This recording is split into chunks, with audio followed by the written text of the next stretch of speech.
si penunggang gaduh ini juga tidak tinggal diam. Dia juga lagi nyusun strategi. Hati-hati kita dimanfaatkan. Lebih besar ini sepertinya beribu-ribu orang, berjuta-juta, sampai kita tuh nggak bisa kemana-mana. Mau kemana-mana takut. Ini masih akan terus. Kalau kebijakan-kebijakan ini tidak direspon, ini akan terus. Bahkan lebih besar dari ini. Ingat ya, rakyat lagi murka. Kita sembahyang bersama-sama. Otomatis bumi itu akan teredam. Karena apa? Napas ini adalah nyawa. Yuk kita ruatan bersama, yuk. Kita sama-sama. Kita mengakui kepada Gusti Allah, ya, di mana kesalahan kita, agar kita diampuni. Biar berkah kembali mengucur ke bumi pertiwi ini.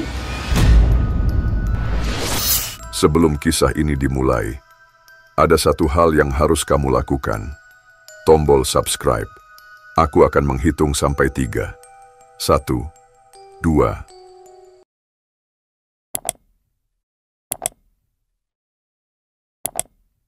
Bagus. Dengan bantuanmu, kita akan mencapai 2 juta subscriber.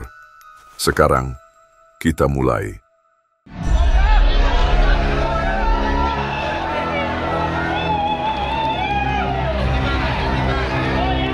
Tragis. Demo besar yang semula disuarakan oleh para mahasiswa sudah berubah menjadi tidak terkendali. Rakyat marah sehingga memicu gelombang aksi besar di berbagai kota. Ini yang sangat ditakutkan. Bahkan hingga tadi malam suasana panas masih terus terjadi. Sudah saatnya untuk mengendalikan diri. Yang protes maupun yang diprotes harus sama-sama meredakan emosi agar semua terkendali. Paranormal senior Eyang Ratih juga menyuarakan pesan damai agar bumi pertiwi kembali tenang. Lantas mengapa Eyang Ratih menyarankan untuk dilakukan ruatan negara? Benarkah bumi Nusantara sudah berubah penuh angkara? Jangan dulu berlalu, masih akan banyak keganjilan yang terjadi di sini. Dan jangan lupa subscribe, like, komen, dan share, agar tak ada yang terasa ganjil di sekitar Anda.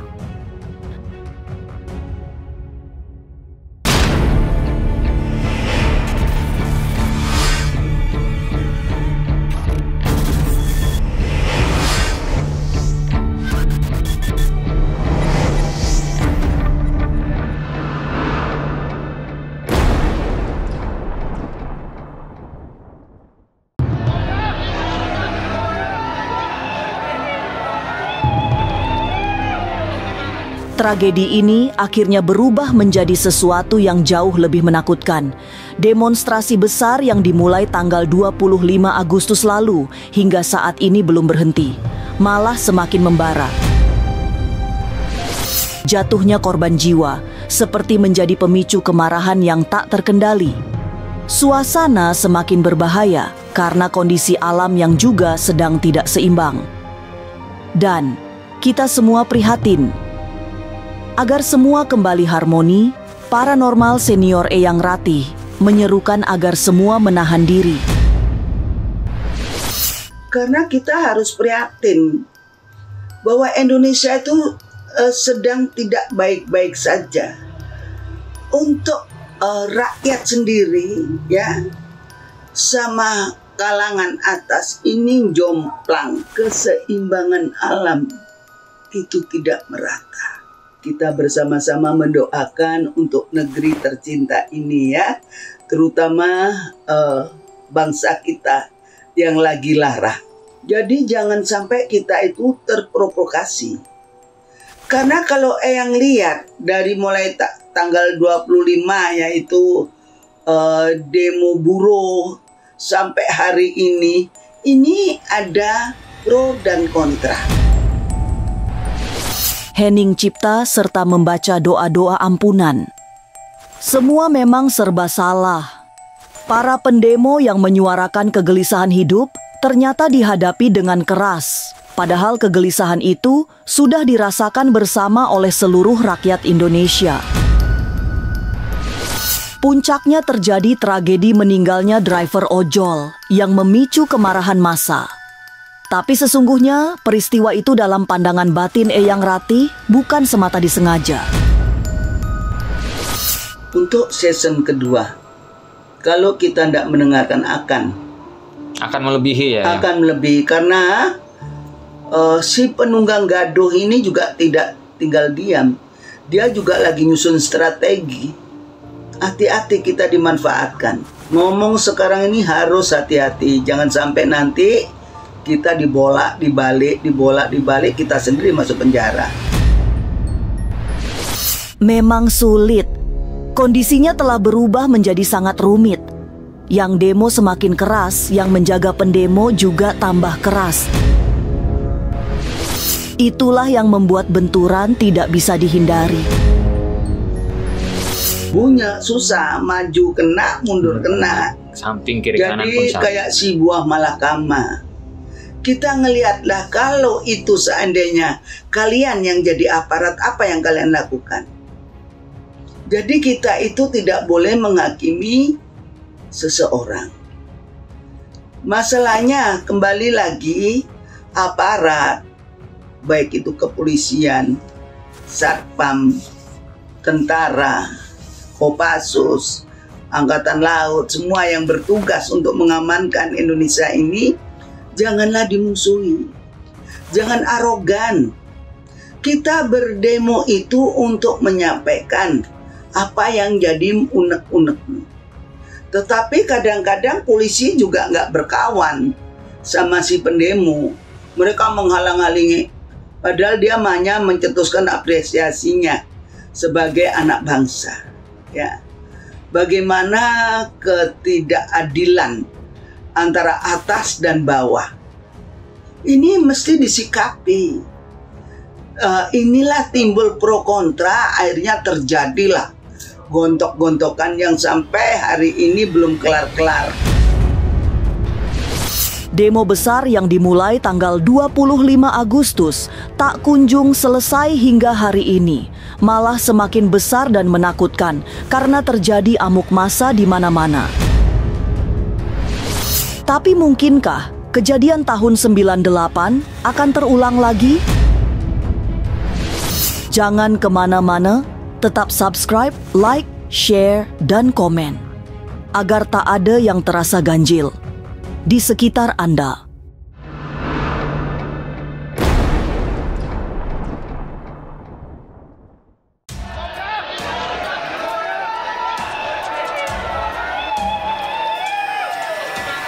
Para pendemo yang hampir tiap hari datang ke depan gedung parlemen adalah rakyat yang ingin menyuarakan kesengsaraan hidupnya.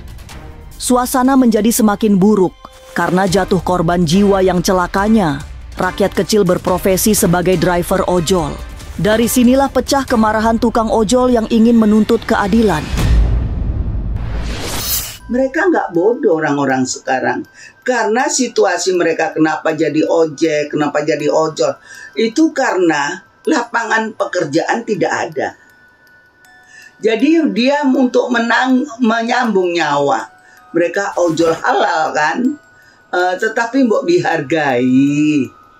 Yang di sana di ruang rapat DPR mereka berjoget-joget dengan berdasi-dasi, sementara orang mengais rezeki dengan berkeringat-keringat mendorong gerobak, ya, jualan pisang.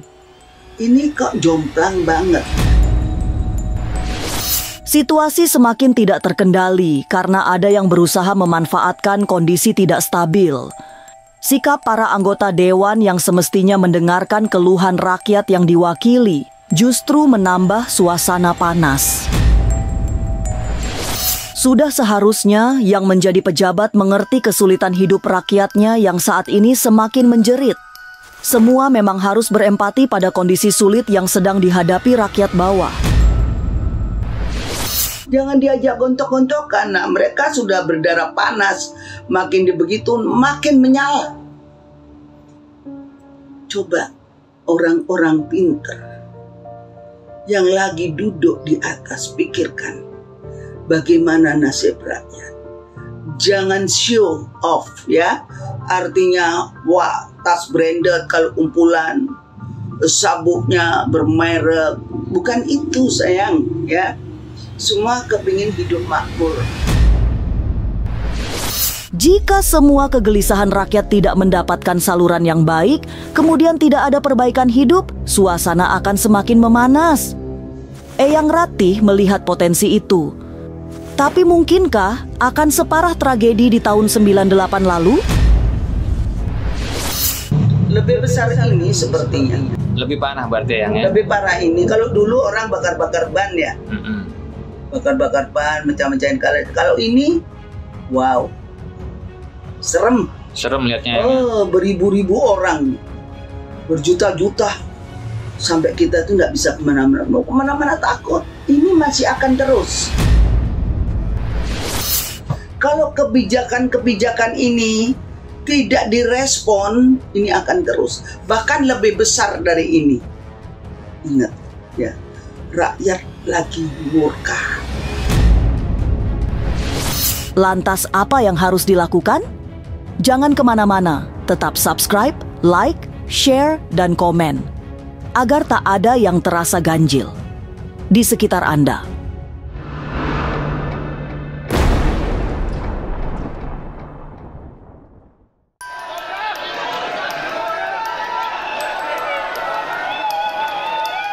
Apa boleh buat? Semua sudah terlanjur menjadi tidak terkendali. Sikap keras dalam menghadapi kemarahan rakyat, jika tidak beruntung, kesengsaraan justru semakin kian menjalar.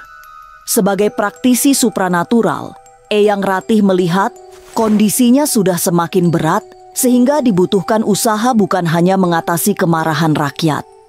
Salah satu yang disarankan Eyang Ratih adalah melakukan ruatan negara.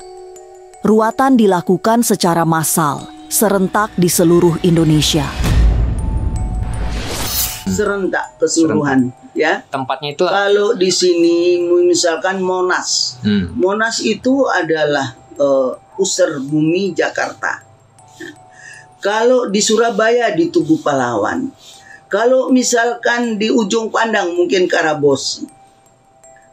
Jadi kita serentak tanggalnya, jamnya, yuk kita panjatkan doa bersama-sama.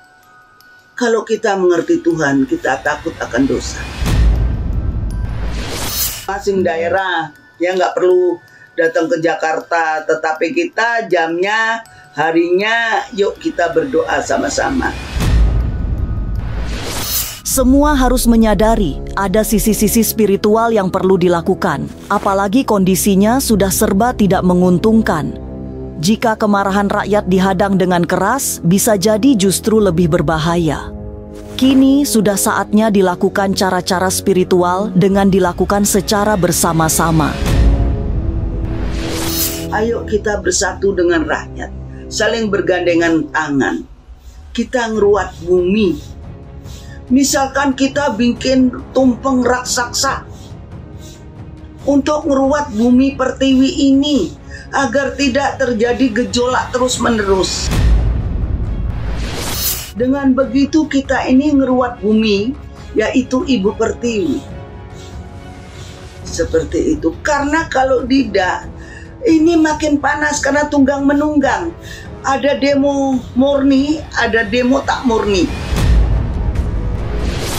Ruatan negara memang tidak berarti menyimpang dari ajaran agama, sebab isinya juga doa-doa dan permohonan kepada Tuhan agar diberi ampunan. Sudah saatnya kita semua meminta ampun supaya kehidupan bisa kembali harmoni. Presiden Prabowo diharapkan bisa memimpin ruatan negara ini agar kondisinya kembali tenang. Presiden juga ada keturunan orang Jawa loh, ya. Jadi bilang, ayo para Indonesia kayak Presiden Soekarno dulu loh. Ya, dia pidato dengan bawa kerisnya. Semua penggawa ini rakyat duduk di bawah. Kita sembahyang, kalau namanya etigosa atau gimana ya. Kita sembahyang bersama-sama. Otomatis bumi itu akan teredam. Karena apa? Napas ini adalah nyawa. Yuk kita ruatan bersama yuk. Kita sama-sama. Kita mengakui kepada Gusti Allah, ya, di mana kesalahan kita, agar kita diampuni. Biar berkah kembali mengucur ke bumi pertiwi ini. Demo yang berujung kerusuhan massal membuat semua prihatin. Kini kemarahan rakyat telah berubah tak terkendali sehingga bukan hanya merusak tapi juga menjarah. Sudah saatnya semua mengendalikan diri agar tenang kembali. Selebihnya mari berdoa, mohon kepada Tuhan supaya Indonesia tidak terjerumus pada kehancuran. Inilah ganjil yang akan menguak berbagai misteri di alam nyata dan tak kasat mata. Sampai jumpa pada episode selanjutnya dengan kisah-kisah ganjil. Setiap hari Senin, Kamis, dan Jumat pukul 5 sore. Tapi sebelumnya, jangan lupa subscribe, like, share, dan komen agar tak ada yang terasa ganjil di sekitar Anda.